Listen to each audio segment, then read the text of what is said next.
Hey everyone, I'm Cruzen and I am currently sailing on the MV World Odyssey on Semester at Sea right now.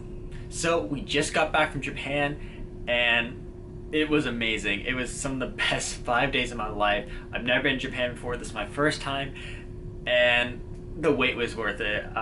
We went to Kobe, Kyoto, Tokyo, and they were all amazing places, and now I really just can't wait to go back.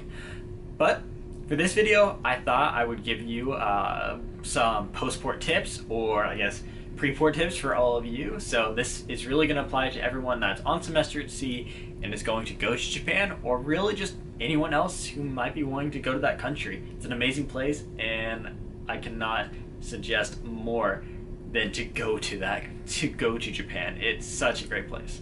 So just to dive into it, first tip, learn how to use chopsticks. I did not know how to use chopsticks before Japan. I kind of do now. But in Japan, every single restaurant, every single place you go, they will be using chopsticks. And that will probably be the only option. The very first place I went to, we had chopsticks. I started trying to use them and the waitress felt bad for me, so she brought us little forks. I didn't use it, but that was the only place I ever even saw that option. So if you don't know how to use chopsticks and you're thinking about going to Japan, or really even one of the other many great Asian countries, learn how to use them now. Just go to your local Asian food place and pick them up and start learning. It's an essential skill that you'll need here, and it will save you a lot of embarrassment. My second tip is get a JR Rail Pass.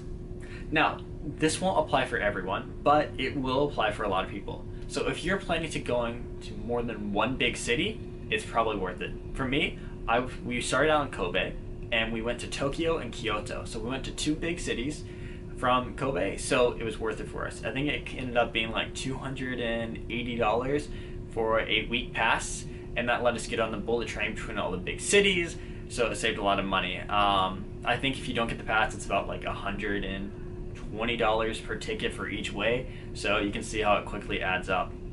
I will say the metro system and the whole train system overall is pretty complicated in Japan, but it's also really good. The trains are always on time and they'll get you where you need to go.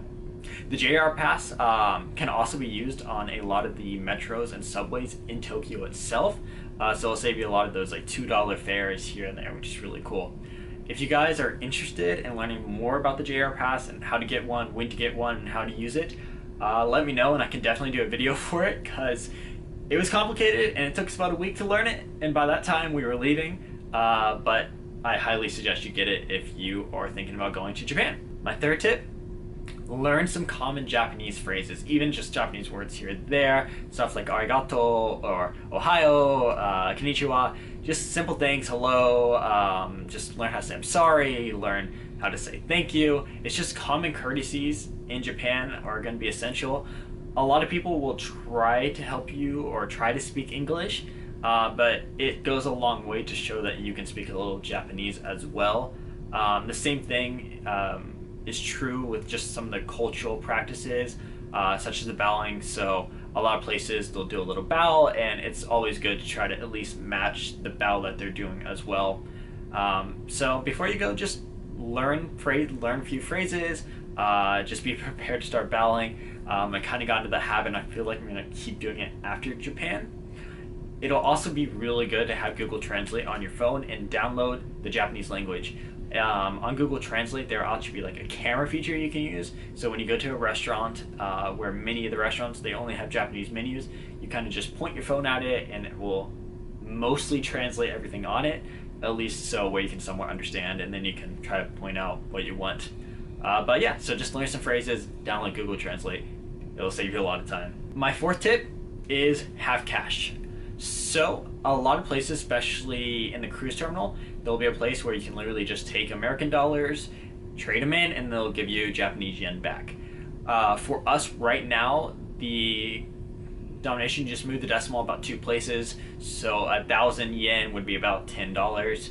A lot of the places in Japan, they actually run on cash, so all the food stalls, everything outside, and actually a lot of restaurants where you walk up and take stuff to go, it's all cash based. There's also vending machines on every single corner in Japan where they all have really good drinks and sometimes even food too. And these will all take only cash. So make sure you have cash on you. It's essential.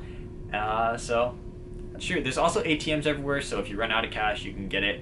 But by the end of your trip, you'll definitely have a lot of coins on you, so you can probably donate those too. But they're also really good souvenirs if you want to give them out. My fifth tip is don't plan things out too early.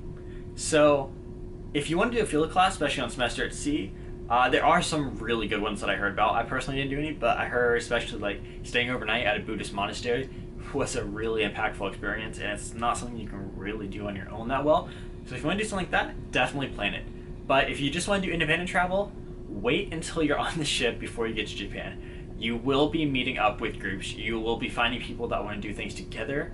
And for the most part, things are not going to book out. So you can book everything on the ship. For us, I think we booked everything in Hawaii, which is the port before Japan.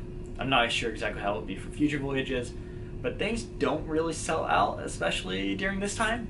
So it will make more sense to get together as a group and then plan out Japan together. Another thing going forward is you will not see everything you want to see in Japan. Japan is huge. There's so much to do. So really you can be getting an overview of Japan, and then you're going to be making plans for what you want to do when you come back. For me, I spent a day in Kyoto, and there's so much I didn't get to see, and so when I come back to Japan in the future, I want to go to Kyoto, I want to hit all the temples and everything else, but there's a lot to see. So just don't make plans too far in advance, wait till you're on the ship, and that'll probably be the same for most of the countries here. My sixth tip, try a capsule hotel.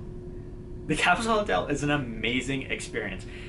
For those who've stayed in a hostel, it's kind of like a hostel, but a lot nicer and more, I'm just going to say more advanced, especially for a lot of them.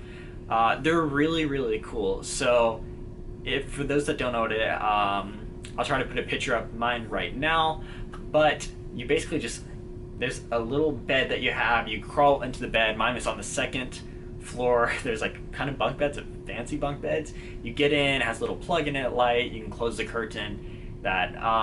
They're really cool. They're really cheap. In Tokyo, it was $40 a night for us. In Kyoto, I heard they were like 20 or 30 bucks. So if you're trying to save money, it's a great option. You're really not going to be in your hotel that much in Japan. You're going to be out in the city. So really, all you need is a bed, and that's what a capsule hotel gives you. My only tip for if you're staying at a capsule hotel is to bring earplugs. You will need them because people do snore, and if you want to sleep in just a bit, people's alarms do go off quite early, so bring earplugs if you want to try to sleep. But other than that, let's move on to tip 7. For 7, you want to avoid nightlife with SAS. There's going to be really big clubs and bars that everyone from semester at sea is going to go to. But I heard the best experiences are not actually in those, but they're going to be in the local bars. When you go to those local nightlife places where you can meet up with locals, have a drink with them, and that's where you're really going to make the best experiences. I was talking to my friend, and it was just the two of them in this little bar in Kyoto, and they became friends with the bartender Yoshi and had a really, really great time. Comparing that to a lot of people that went to these really big clubs, they had to pay really big cover charges, and some of them like lost their wallets or phones, and it was just chaotic. And so go for small local, don't go for the big clubs. And moving on to tip 8, if you want something that is very uniquely Japanese, something that's unforgettable and you can't get anywhere else, go to the robot show in Tokyo. It's about 40 bucks, and they do the show about 5 times a day. You have to buy tickets in advance, but it's a really amazing time. The best way I can describe it is it's like you're watching anime, but in real life, if that makes sense. I'm going to try to put footage of it in my Japan video, but I'll throw some on right now, so here it is. So, as you see, it's crazy. There's big robots, there's these elaborate characters, there's drumming and everything else. It's a crazy time. You just have to see it for yourself. So, if you're in Tokyo and you have time, go to the robot show. It's for an experience you probably won't forget. Okay, my 9th tip is to go to a karaoke bar.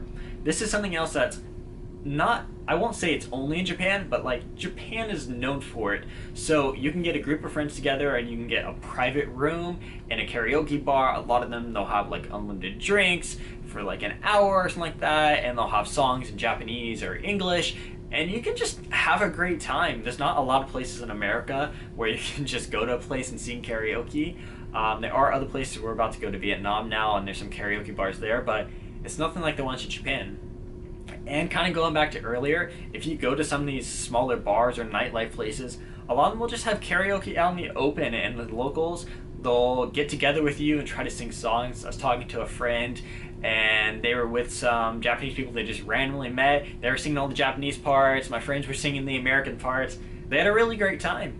So a karaoke bar is something that's uniquely Japanese that you just have to experience. For my final tip, be adventurous with your food choices. Japan has a lot of options for food, and a lot of it is probably going to be very unfamiliar to you.